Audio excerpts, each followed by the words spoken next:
పెట్టుకోవాలి, ఎప్పుడు పెట్టుకోవాలి, ఎలా పెట్టుకోవాలి, ఏ రోజులు పెట్టుకోవాలి, మరి ఇంగు వాసన కూడా అన్నా లేక ఇంగు ఏమన్నా మన భోజన పదార్థాల్లో వినియోగించాలని మనం ఒక్కొక్క రాశిలో మాత్రం చెప్పుకుంటాం. తప్పకుండా ప్రతి రాశిలో కూడా ఆ ఇంగు ప్రస్తావనే వస్తుంది.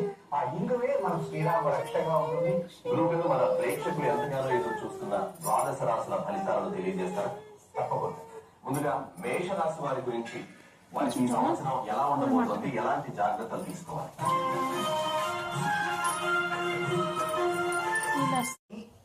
వృత్తిలో, వ్యాపారంలో, ఉద్యోగంలో, ఆరోగ్యంలో, వాహనంలో గణేష్ మహారాజ్ కనిపించట్లే. జయ గణేష్ మహారాజ్ కి జయ. అవకాశాన్ని సరస్వతి కానటువంటి వారికి అవకాశాలు పూజ అయిపోయింది. వచ్చిన అవకాశాలు అన్ని పుంజుకునేలా ఉంటాయంటే కొద్దిగా కష్టపడాల్సి వస్తుంది, కానీ అన్ని పుంజుకోవడానికి అవకాశాలు ఉంటాయి. భాగస్వామి వ్యాపారాలు అనుకూలంగా ఉంటాయి. దంపతుల మధ్య ఉండేటువంటి ఆ అనురాగ మైత్రి చక్కగా ఉంటుంది.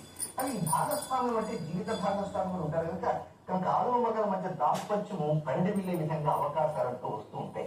అయితే ఒక చిన్న విషయంలో మాత్రం జాగ్రత్త తీసుకోవాలి. అదేమిటంటే మీ యొక్క లైఫ్ అడ్మినిస్ట్రేషన్ ఏదైతే ఉంటుందో ఆ అడ్మినిస్ట్రేషన్ ని